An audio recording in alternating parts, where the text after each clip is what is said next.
I do make his job harder. I do agree with that. I think that's true. He's a very straight shooter. Social media for me has been very important because it gives me a voice, because I don't get that voice in the press.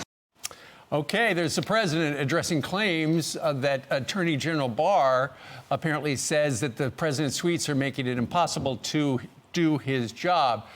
This is the DOJ shoots down rumors that Barr is planning to resign over those tweets. Here to weigh in is former U.S. Attorney Brett Tolman, who served as chief counsel to the Senate Judiciary Committee. He joins us right now from Salt Lake. Good morning to you, Brett.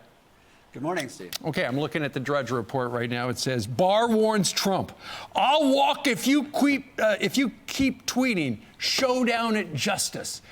Do you think this stuff is true?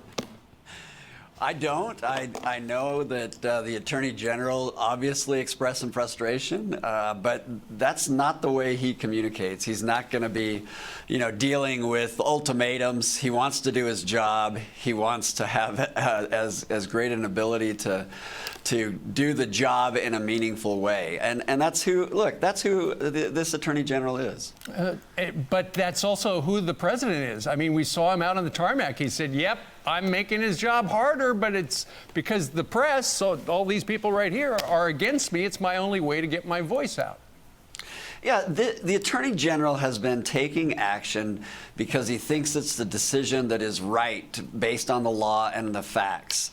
The president tweeting, why does he make it hard? Because the president lives in a political world and has to deal with the political aftermath of many decisions.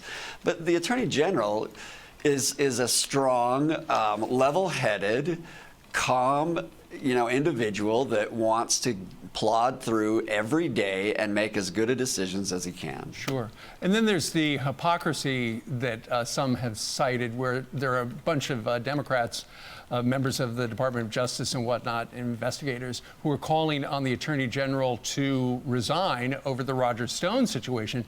But the hypocrisy is the double standard. When Eric Holder got involved and was asked to get involved in politically sensitive cases, where was the outrage then, Brett?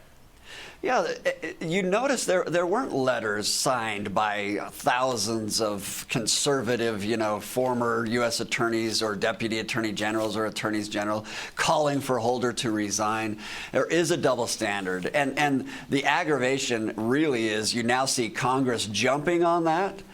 And look at the result. You have a president who's doing his job. He's pardoning people in meaningful analysis. Why is he having to do that? Because Congress and the Democrats are too concerned about the Attorney General and this president than doing their job and passing legislation that could fix our criminal justice system. Ultimately, don't you think this is just phase two after the impeachment thing didn't work out? So now the narrative is going to be, look, this president guy, he is breaking all the rules, and you've got these well-regarded people of the law enforcement community saying he's got to go, and we're going to hear that right up to Election Day.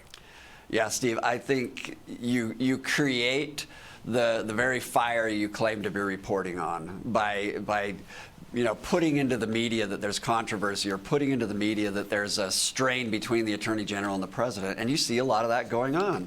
And that's what they're focused on. Let's impeach him now for a tweet that he's going to send out, and for the Attorney General doing his job.